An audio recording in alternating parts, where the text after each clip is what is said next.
entre el epitelio del esófago y el estómago. Y cuando el esfínter esofágico inferior tiene mucha debilidad, el ácido empieza a subir hacia el esófago. Y como las células escamosas no resisten al ácido, se van a cambiar un epitelio capaz de resistir ese ácido. Entonces las células madre van a generar células de tipo glandular. Es por eso que en el Barrett, el epitelio que más se somete al ácido empieza a transformarse como unas lengüetitas mucosas que se parecen mucho al epitelio del estómago, ¿sí? Entonces, el esófago de Barrett es la metaplasia intestinal glandular dada por el reflujo gastroesofágico, ¿sí?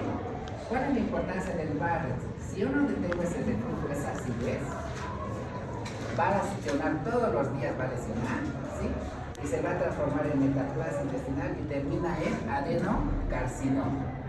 Esa es la pregunta del examen. ¿El esófago de Barrett con qué tipo de cáncer está relacionado? Adenocarcinoma. El adenocarcinoma del estómago con qué tipo de metaplasia está relacionado? Esófago de Barrett. ¿Qué tipo de metaplasia es la más importante? La intestinal. ¿Sí? ¿Se ve? Entonces, ¿dónde va a afectar el Barrett? Segmento inferior del esófago. Entonces, el cáncer va a estar acá, el adenocarcinoma, y el otro cáncer del esófago es el carcinoma escamoso, en la parte superior, ¿sí?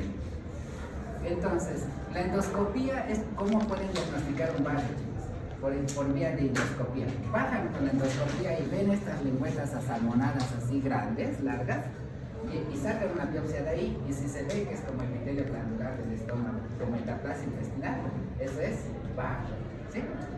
Entonces, la endoscopía, esas placas son rojo salmón, ¿y qué epitelio tengo que ver?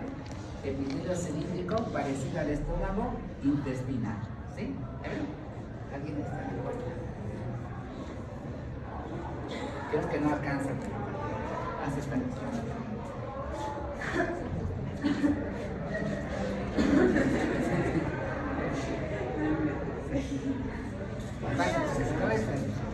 ¿Está bien? Ahí está. Sí. Pasa.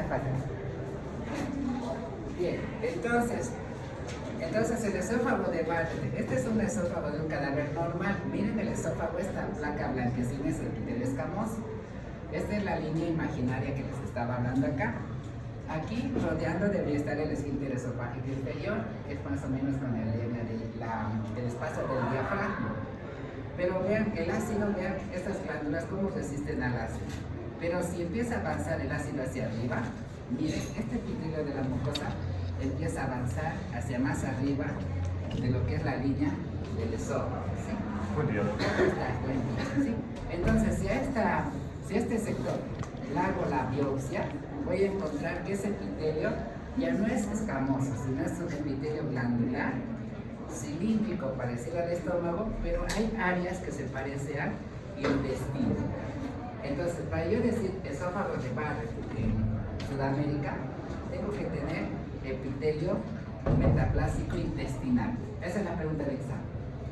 ¿Qué epitelio tengo que tener en adenocarcinoma? Epitelio intestinal. ¿Sí? ¿No se van a olvidar? No. Ya tienen una pregunta más del examen. Barrett. Entonces, el esófago de Barrett, ¿a qué va a tener el paciente? Si está casi pelado lo que es ese esófago. Odinofagia. ¿Qué es odinofagia? Dolor a la deglución. ¿Sí? El esófago de Barrett puede sangrar, ¿sí o no? ¿Sí? Pero esto es lo más importante, chicos. Esta complicación más importante del adenocarcinoma del esófago de Barrett, adenocarcinoma esofágico. ¿Sí? Esto. Bien. Entonces, ¿cómo se produce el adenocarcinoma del esófago? Primero tiene que haber displasia, tiene que haber desorganización a nivel de las células estructurales.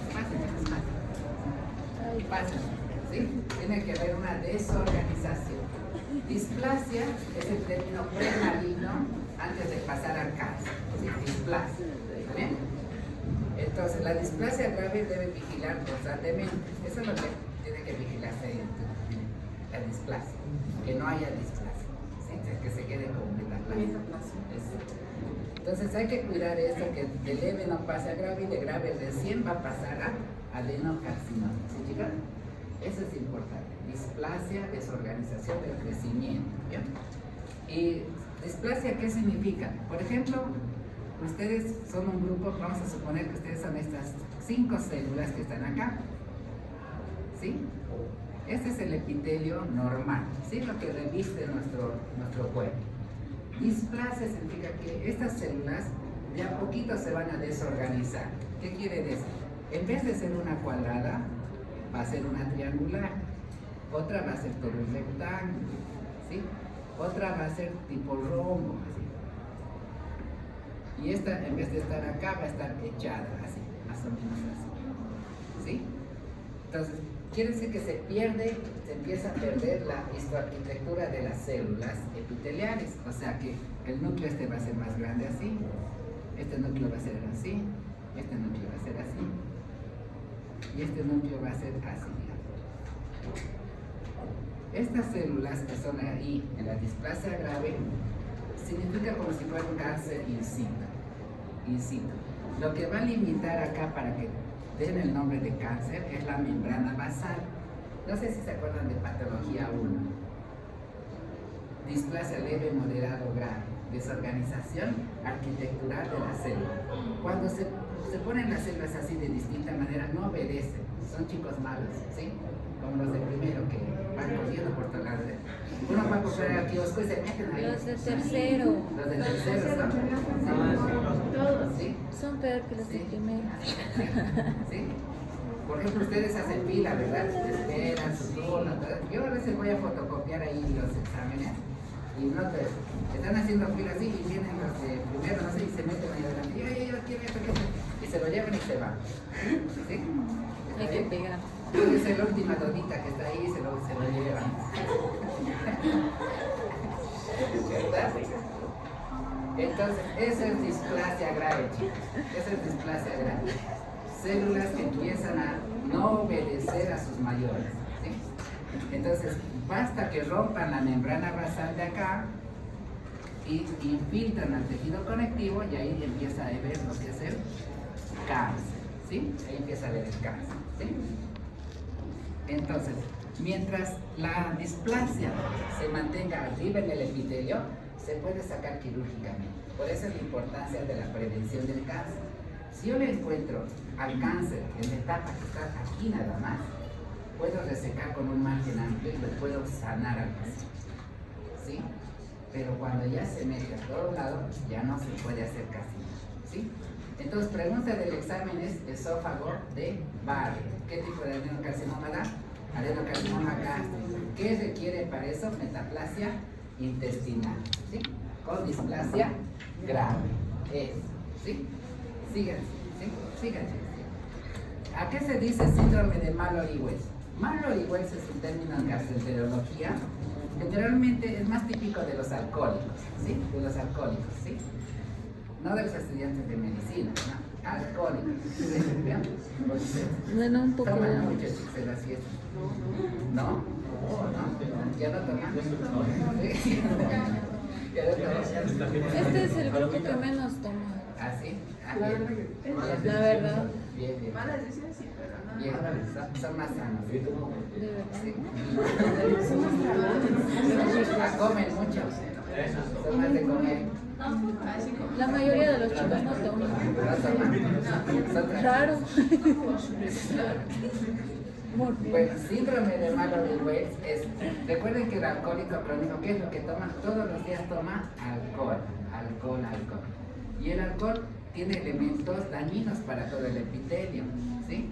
Entonces el síndrome de Mallory-Weiss se caracteriza porque hay pequeños sangrados a partir de las lesiones en el esófago, ¿sí? Pasen chicos, pasen, ¿sí? Pasen, ¿sí? Tiene que haber lesiones a partir del esófago, ¿sí? ¿Bien? ¿Y qué le va a ocasionar eso? Náuseas violentas, ¿está bien? Entonces, erosiones, ¿sí?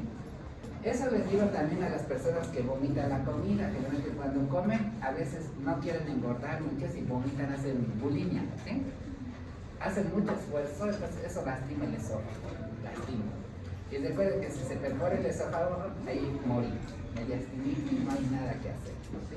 Mueremos en cuestión de 30 minutos, nos morimos. El esófago es bien peligroso porque tiene, el mediastino es muy estéril. ¿Sí? Venas, varices esofágicas. ¿Qué es lo más importante de varices esofágicas? Primero, son venas de la capa submucosa, debajo de la mucosa. ¿Sí? ¿Qué dijimos? Que la causa más importante de las venas varicosas es la patología hepática, la cirrosis y la hipertensión portal.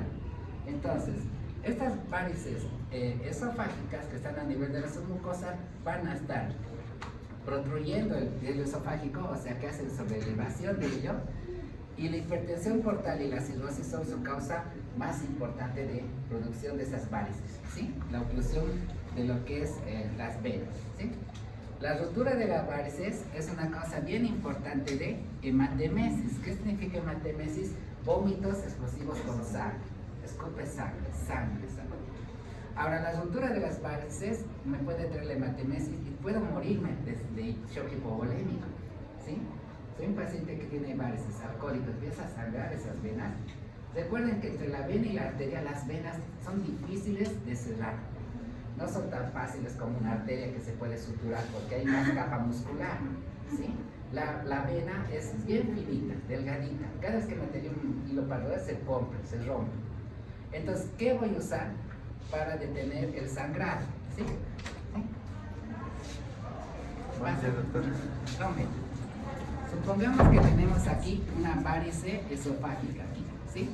Y empezó a sangrar, empezó a sangrar. El paciente tiene vómitos explosivos de hematemesis, ¿sí? Supongamos que nosotros somos el gastroenterólogo de turno, ¿sí?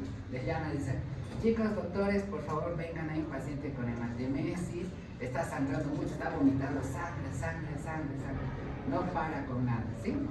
Entonces, ustedes ya dicen, si es hematemesis, va a ser lo más probable, más que la úlcera, es la varice, ¿sí? Entonces, ¿qué tengo que llevarme en mi equipo? Primero, el equipo de endoscopía, ¿sí? El equipo de endoscopía. Después, ¿qué solución tengo que llevarme para bloquear estos vasos que están sangrando? ¿Qué es lo que usaría? ¿Qué líquido usaría para frenar el sangrado? Recuerden que ahí adentro no puedo meter y suturar, ¿sí? ¿Qué líquido es vasoconstrictor? ¿Qué líquido es vasoconstrictor? ¿Sí? ¿Qué sustancia es vasoconstrictora? A ver, vamos a suponer que la varice está sangrando acá. Y aquí están todos los vasos venosos y todo, ¿sí? Y esa es la que... Exactamente. Lo que van a hacer es, chicos, son dos cosas. Primero, si la varice está sangrando de acá, necesitan un vasoconstrictor local que cierre eso, y eso es la epinefrina, familia de la epinefrina. Entonces el endocrinólogo, el gastroenterólogo va a venir y va a vertir acá epinefrina en todo lo que es el sector. Recuerden que la epinefrina ocasiona vasoconstricción rápida, severa, ¿sí? Por eso, cuando ustedes se corten el dedito acá, van a usar silocaína sin epinefrina para anestesiar. Porque si ponen con epinefrina lo van a necrosar al dedo, ¿sí? Pero siempre la epinefrina tiene un loquito así de muerte, una calaverita roja, ¿sí? La sin epinefrina es blanca, ¿sí? Entonces, el gastroenterólogo entra, epinefrina, ¿y qué va a dejar para que comprima? Porque recuerden que la primera regla de la hemostasia es una vasoconstricción, ¿se acuerdan? Y para que sangre, para que pare de sangrar, ¿qué hacen ustedes cuando sangra acá? ¿Qué hacen? Presionamos. Presión, hacen, ¿verdad? Así, primero lo apretan, ¿verdad? Para que no sangre, ¿sí? Entonces, el gastroenterólogo va a usar algo que se llama balón, un balón. O sea, va a venir un baloncito así como de globo y va a insuflarlo y va a comprimir ahí después de la epinefrina, ¿sí? Mete ahí epinefrina, va a regar a cada lado y va a aspirar, va a ver que va a ir sangrando menos. Cuando pare de sangrar, va a dejar un baloncito abierto hasta que después lo va a sacar, ¿sí? De esa manera los gastroenterólogos vienen por eso con su maletita. ¿Está sangrando? Sí, no hay problema. Ya sabe todo con qué va a ser. No se asusten, nosotros nos asustamos, ¿no? Los clínicos. Los clínicos vienen, alguien sangrando, ¿quién voy a hacer? ¿Qué voy a llamarte? El gastroenterólogo viene re tranquilo, estaciona una santita ahí, así, te saluda, todo, saluda al quirófano y lo soluciona. ¿Sí? El problema es el que tiene que llamar, el de emergencia. ¿Sí? Entonces las varices esofágicas, chicos, es una complicación grave, de mucha mortalidad, si no se cura porque se van a desangrar, shock hipovolémico, muerte, infarto subendogástrico, ¿sí? Causas más frecuentes, la hipertensión portal a raíz de la cirrosis, trombosis de vena porta o un cáncer, ¿sí? Bien. Siguiente. Estas son las venas esofágicas. Este es el epitelio esofágico y en la submucosa es donde aparecen esas venas dilatadas grandes aquí que protruyen, vean, como si fueran varices. ¿Ustedes alguna vez han visto las varices del pie? ¿Sí? ¿Alguna vez han visto así? Son gordas, dilatadas, azules, ¿verdad? La misma imagen es en el esófago. La misma imagen. Ustedes ven esas venas así grandes, dilatadas. Miren esta. Esta está por romperse. Miren, esta de acá. Esta de acá, estas venas así. ¿Sí? ¿Sí? Obviamente la persona que está aquí en la foto ha fallecido, no es un cadáver, ¿no? Pero esas varices son impresionantes, son como las venas del pie. Entonces cuando hacen la endoscopía se encuentran con esto, entonces hay que tratar de sanar su patología hepática. Recuerden que esta es circulación colateral por daño hepático, ¿sí? Hipertensión portal, ¿no? Entonces, ¿cómo yo puedo ver un paciente que, digamos, tiene esa varice esofágica que está sangrando? Por medio de contraste. Uso contraste para ver cómo sangra. Y después voy a usar para cerrar el tratamiento del paciente. ¿Sí? ¿Está bien? Sí, ¿cómo está? Pásale. ¿Sí? Entonces, no se olviden, ¿sí? La epinefrina va a ser. O sea, ¿qué va a pasar? Esto pasa aquí. Si esta varice es esta, este epitelio de acá es esto de acá arriba. Esto se rompe por cualquier causa, todo esto va a vertir sangre a todo lo que es el estómago y de ahí reflejo nauseoso y vómitos. Entonces la epinefrina va a entrar acá adentro y aquí tiene los vasos, tiene receptores de adrenalina, ¿de acuerdo? Sí, que da vasoconstricción, ¿sí? Y después el baloncito va a tapar eso, ¿sí? Entonces de esa manera el pacientito se va a sanar, ¿bien? Ya estamos terminando, chicos, para que estudien, ¿sí? El cáncer de esófago tiene una alta tasa de mortalidad en el mundo, más a hombres que mujeres, 50 a 60 años, 6% de todos los tumores malignos más frecuentes, mal pronóstico. Si yo tengo cáncer de esófago, yo les diría, si estoy en etapa avanzada, no me voy a salvar, voy a morir, ¿sí? Voy a morir, ¿sí? Hacer testamento para herederos, hay que empezar a hacer, ¿sí? ¿Por qué? Porque no tiene cura, no tiene cura. Hagamos quimio, radioterapia, no tiene cura. Y hacer una cirugía de esófago es bien delicado. Pocas personas viven sin cirugía de esófago, porque hay que hacer una conexión de intestino también con el esófago y es complicado, ¿sí? ¿Está bien? Entonces hay que cuidarnos de los té calientes. A veces el té caliente puede originar trastornos en las células escamosas, ¿sí? El cigarrillo, té caliente, es más frecuente en los varones. ¿Por qué? Miren, factores de riesgo, se sabe, uno es el tabaquismo, ¿sí? El tabaco sigue siendo la principal causa de cáncer, 10 a 20 veces. El alcohol, el esófago es factor claramente, ¿sí? Factor de riesgo del esófago con adenocarcinoma, ¿sí? Generalmente la calasia es infrecuente, pero el humo del cigarrillo, el reflujo y el consumo de alcohol originan cáncer esofágico, ¿sí? Bien. ¿Dónde se dan los tipos de cáncer? En el tercio medio y inferior es donde más cáncer hay, ¿sí? O sea, si este es el esófago, aquí está el estómago, acá, tercio inferior, domina el adenocarcinoma por el esófago de Barr.